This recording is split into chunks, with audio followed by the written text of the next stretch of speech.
ये वही ट्रैक है जो पीछे से हमने पुल से स्टार्ट किया था और आगे बढ़ते चले जा रहे हैं।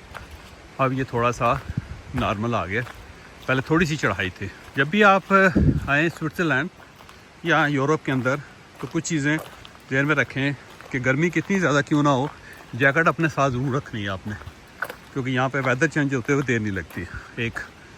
और दूसरा ये है कि आपके पास रेन कोट होना चाहिए, छतरी होनी चाहिए। और फोर्थ ये है कि शूज़ कंफर्टेबल भी होने चाहिए और साथ साथ वो वाटर प्रूफ भी होने चाहिए, क्योंकि जब बारिश हो जाती है तो शूज़ ख़राब हो जाते हैं, गीले हो जाते हैं और उससे बड़े मसाइल पैदा हो जाते हैं।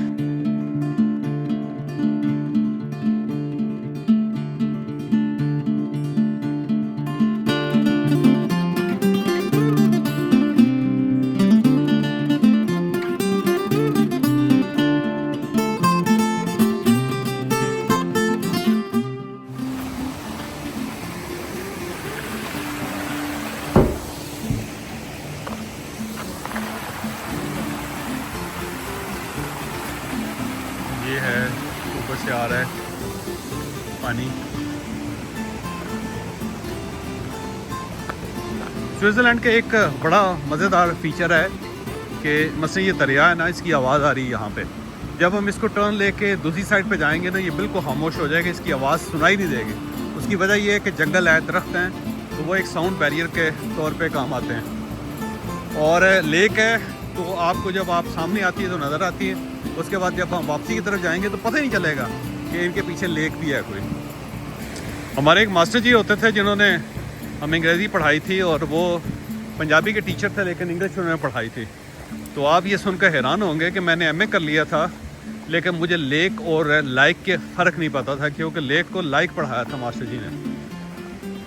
तो जब भी वो मुझे मिलते हैं तो कहते हैं यार तू बड़ी तरक्की कर गया। मैं कहता जी बस आपकी बड़ी मेहरबानी है, अगर आपने ये सब कुछ ना सिखाया होता तो हम तो पीछे रह जाते। और जब मैं लेक को लाइक कहता था तो मेरे एक स्टूडेंट ने मुझे ठीक किया, करवाया, क्योंकि मैं फिर कुछ अर्सा पढ़ाता भी रहा हूँ। और ये ऐसे ही एक प्रोजेक्ट शुरू किया था बारानी यूनिवर्सिटी के साथ। तो ये कहते हैं if you want to learn something then start teaching. तो हमने कहा टीच करके देखते हैं। तो एक स्टूडेंट था, बल्कि खातून स्टूडेंट थी, कश्मीरी थी, तो उसने कहा सर ये लाइक नहीं होता, लेक होता है। तो उसमें फिर ऐसा कुछ ज़हन में बैठा जी कि अब जब भी लेक नज़र आती है ना तो साथ शर्मिंदगी भी होती है और साथ मास्टर साहब को याद भी करते हैं और उनकी दुआ भी करते हैं।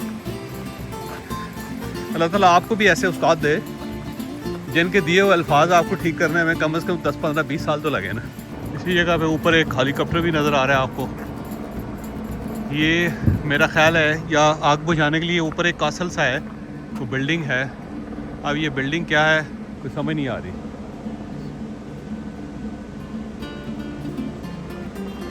ये ऊपर से रोप से बंदे को नीचे उतार रहे हैं। ये नीचे कोई बिल्डिंग है।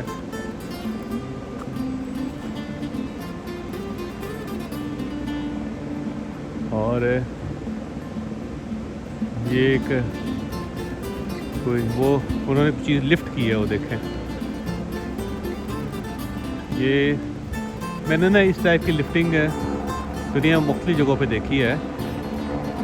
एक मुझे रेनियर पहाड़ है अमेरिका के अंदर, सियाटल पे, वो बड़ा ठंडा होता है और बर्फ़ होती है। वहाँ पे मैंने एक अजीब मंजर देखा कि इसी तरह हेलीकॉप्टर आया और उसके ज़रिए एक बंदा नीचे उतरा और उसने एक होल में इसी तरह हुक डाल के वो उसको ऊपर करके ले गया। जब हमने थोड़ा सा जाके ऊपर डिस्कवर किया तो पता चला कि वाशरूम था, पब्लिक वाशरूम। तो उसको पब्लिक वाशरूम को वॉश करने के लिए हेलीकॉप्टर आता था और उसके ज़रिए उसकी जो वेस्ट थी वो उठा के ऊपर ले जाता था। तो मुझे ये लगता है कि ये वेस्ट है इस इलाके की, जिसको उठा के वो हेलीकॉप्टर ले गया, गायब हो गया, अब नज़र नहीं आ रहा। और बारिश भी स्टार्ट होने वाली है। वो पुल है, उसके ऊपर जाके फिर हम वापसी का सफ़र स्टार्ट करते हैं कि इससे पहले कि यहाँ पे ठीक ठाक किस्म की धड़ाधड़ किस्म की बारिश हो जाए। और अगर ये धड़ाधड़ बारिश हो गई तो कुछ ना पूछेंगे हमारे साथ क्या होगा। फिर सर्दी लगना तो ऑब्वियस है।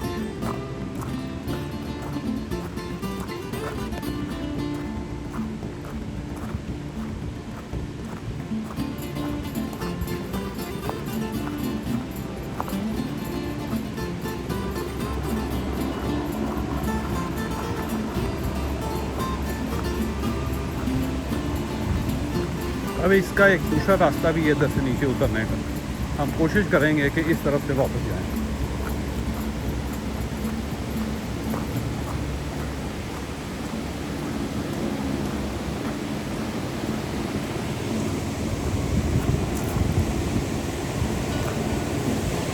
तो ये देखें, ये ऊपर से आ रहा है धड़ाधड़ पानी, और वो सामने स्विस काउस हैं, गायें हैं। आगे जो होगा तो टाउन होगा जिसके अंदर फ्रेश मिल्क मिल जाता है बाजू का, और ये है, और उसके बाद ये है।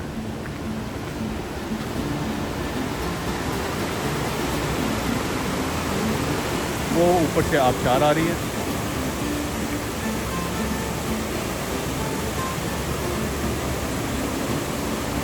हम जब ट्रैक से नीचे उतर रहे थे, इस ट्रैक से ये देखें तो एक वैली है छोटी सी, पहाड़ों के दरमियान चंद घर हैं और 7 गायें हैं, और यहाँ पे एक सिटिंग स्पेस भी है या कब्र टाइप है कुछ। मेरा ख्याल है यहाँ पे इंतकाल हुआ होगा किसी बंदे का, तो उसकी कब्र भी बनाई हुई इन्होंने, बहुत खूबसूरत जगह पे। और ये वो स्विस काऊ है जिसके गले में घंटी होती है एक, जो टन टन टन टन बजती रहती है, जो आपको आवाज़ आ रही है इस वक्त। तो ये फार्म हाउसेज होते हैं, यहाँ से फ्रेश मिल्क भी मिलता है। कभी आप स्विट्ज़रलैंड आए, ये देखें, आपने इनके कान के अंदर आपने नंबर देखा होगा, 751 नंबर है इसका, 751 नंबर है इसका।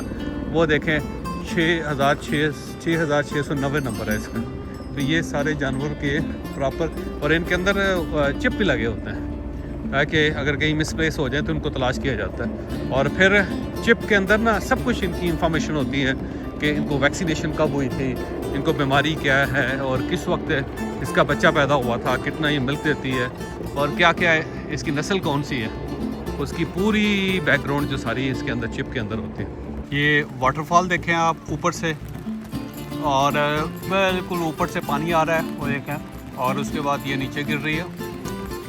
और उसके बाद जो मैं आपको दिखाना चाह रहा हूँ वो बड़ा इंपॉर्टेंट है। ये देखें, ये कब्रिस्तान है, और छोटा सा साफ़ सुथरा सा कब्रिस्तान है। इस साइड पे भी एक कब्र बनी हुई है, और उसके बाद पूरा ग्रीन बेल्ट है, दरमियान में ये सड़क है, बल्कि हर तरफ से सड़क है, और उसके अंदर कब्रें बनी हुई हैं। इतना नीट एंड क्लीन कब्रिस्तान कभी देखा है आपने? बस काश मुसलमानों के कब्रिस्तान भी इसी तरह साफ़ सुथरे हों पाकिस्तानियों के।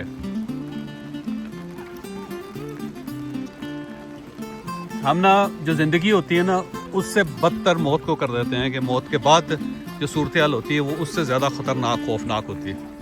तो कम से कम मरने के बाद तो बंदे की पोजीशन ठीक होनी चाहिए। तो भाई साहब, अपने जितने लोग दफन करने हैं ना, उनको प्रॉपर तरीके से साफ़ सुथरा इस तरह कब्रिस्तान, और उसके ऊपर फूल लगा के कि इस तरह फूल लगे रहें। देखें ना, एक एक किस्म का, कितनी किस्म के फूल लगाए हैं उन्होंने। ये स्विट्ज़रलैंड में सवाचा फॉल्स हैं, और ये आप देखें इससे ऊपर कमाल खूबसूरत है, और ये साथ साथ में इसके वॉकवे बना हुआ है, और इससे ऊपर जाते हैं बंदे, और बिल्कुल उसके नीचे फॉल के आपको लोग नज़र आ रहे होंगे इस वक्त। ये देखें, ये तो ये लोग जो है ना इसके नीचे तक चले जाते हैं। ये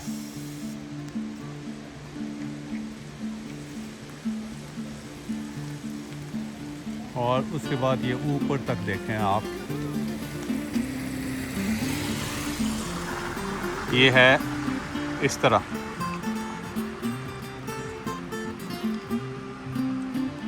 ऊपर एक झंडा भी लगा हुआ है स्विट्ज़रलैंड का, ऊपर से ये कर रही है, और पीछे से प्रॉपर दरिया की तरह आ रही है ये ऊपर से।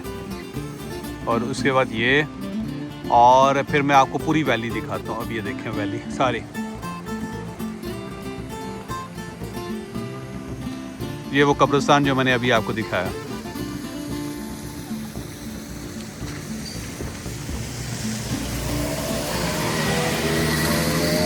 ये छोटा सा टाउन, बिल्कुल थिक फॉरेस्ट है, और दोनों तरफ पहाड़ है जिसके, और उसके दरमियान ये टाउन है। आप देखें इसको। और अब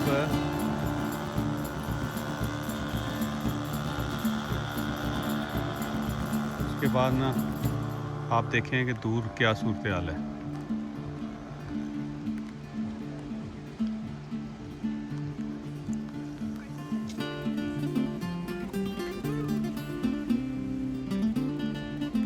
अब ये मुख्तलिफ ऊपर टाउन्स हैं छोटे छोटे, पहाड़ों के साथ बादलों के अंदर छुपे हुए हैं।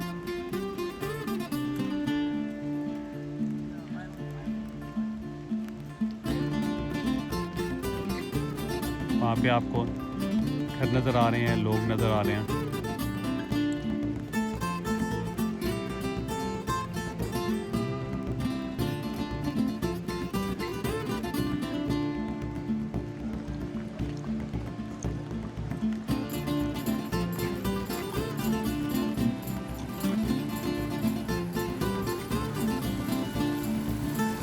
यह स्विट्ज़रलैंड की ब्यूटी। और ये जो फॉल्स है ये इंटरलॉकन के बिल्कुल करीब है। इंटरलॉकन से आपको आधा घंटा लगता है यहाँ आने में। और फिर ऊपर आपने अगर जाना हो फॉल पे तो पैदल है, वॉक है तकरीबन 15 मिनट की। तो 15 मिनट बाद आप ऊपर चले जाते हैं।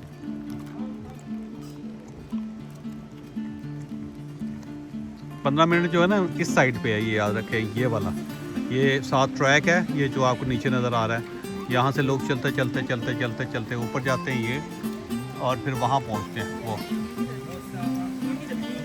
10-15 मिनट वहाँ पे होता है, बड़ा ठंड होती है और पानी गिर रहा होता है ऊपर। ये है जी इलाका रोल, और यहाँ पे सरदार साहब का घर है।